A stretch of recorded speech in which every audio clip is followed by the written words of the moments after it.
হয়েছে হয়েছে হয়েছে বাবা, শুনতে পেয়েছি আপনারা কি বলছেন। আপনারা বলছেন কাকে চাই।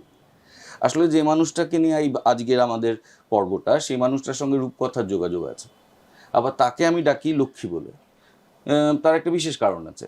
আমার যখন ধরুন কেরিয়ারে পরপর বেশ কয়েকটি কাজ দর্শক মুখ ফিরিয়ে নিচ্ছিল, অনেকে বলছিল এই এই অভিনেতাটা ভালো নয়, তখন তার সাথে জুটি বেঁধে আবার আমার ঘুরে দাঁড়ানো, আবার আমার কেরিয়ারে অন্ধগলি থেকে রাজপথে হাঁটা। এতক্ষণে নিশ্চয়ই বুঝে গেছেন কে। হ্যাঁ হ্যাঁ হ্যাঁ, আপনাদের সবার দাবি মেনে আপনাদের সবার প্রিয় অভিনেত্রী, আমার প্রিয় মানুষ, প্রিয় বন্ধু, প্রিয় অভিনেত্রী রুকমা রায়। হ্যালো। হ্যালো, কি কেমন আছেন? দারুণ। কারণ হচ্ছে আমি ঘুরে এসেছি, যেটা আমি সব থেকে ভালোবাসি সেটা করে এসেছি, এবং এখন আমি একদম ছুটি কাটাচ্ছি, আবার কাজ শুরু করব খুব শিগগিরই। তো পায়ের তলায় সর্ষে, মানে তুই সবসময় ঘুরছিস মোটামুটি। হ্যাঁ, মানে ওটা আমি সব থেকে বেশি খুশি রাখে। আর তারপরে এতদিন পরে তোমার সাথে দেখা হলো।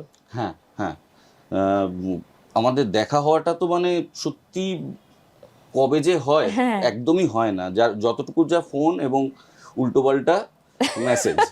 হ্যাঁ, এই মানে ক্লিয়ার করো। না, উল্টোপাল্টা মেসেজ মানে হচ্ছে আমরা যত রকম উইয়ার্ড এবং কমিক জিনিসপত্র পাই, যত বেসুরো গান, যত বেতালা নাচ, একদম ওয়ার্স ডান্স, সেগুলো সমস্ত পাঠাতে থাকি একে অপরকে, আর খুব মানে সেটা নিয়ে আড্ডা চলে আমাদের।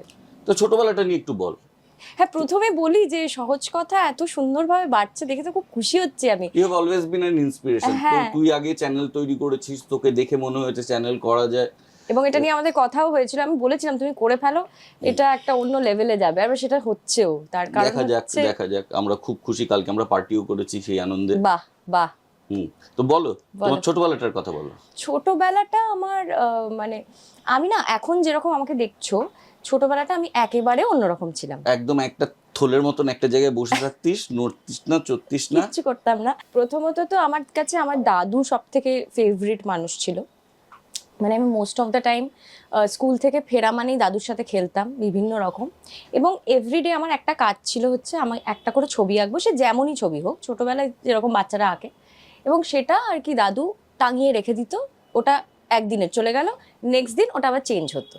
তো এরকম ভাবে প্লাস দাদু মানে কি মায়ের বাবা? না, আমার বাবার বাবা। হ্যাঁ হ্যাঁ।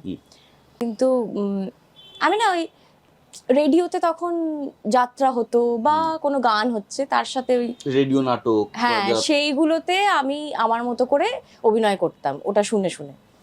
আর সাজতে ভালোবাসতাম, রোজ মেকআপ করতাম, মার লিপস্টিক চুরি করে। কিন্তু সঙ্গে সঙ্গে তো ওরা এটাও দেখছে মেয়েটার গানের গলা আছে, সুর আছে। হ্যাঁ, গানটা ওটাকেই বেশি প্রায়োরিটি দিয়েছিল বাবা মা, মানে গান শেখানো। হ্যাঁ, গান শেখানো এবং গানটা রেওয়াজ করানো, সেগুলো করতো। তারপরে কেন যে আমি গানটা নিয়ে এগোলাম না, সেটা নিজেরও আফসোস হয়। না, এগোলাম না বলতে প্রফেশনালি নিলাম না। এখন যেগুলো করি, শোজ করি প্রচুর, আর পড়াশোনা করতাম, খেলে বেড়াতাম, কিন্তু শান্ত। মানে একে ঘোষ, একে ঘোষ, তারপর ন্যাশনাল। হ্যাঁ, আর প্রচন্ড না শান্ত টাইপের আমি ছিলাম।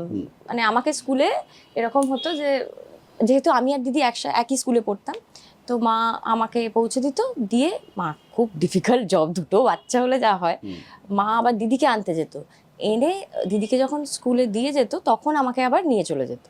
ওই কিছুটা টাইম আমাকে সবাই চলে যেত, আমি একা বসে থাকতাম, আর আমাকে জিজ্ঞেস করতো আয়া মাসিরা, মা আসেনি?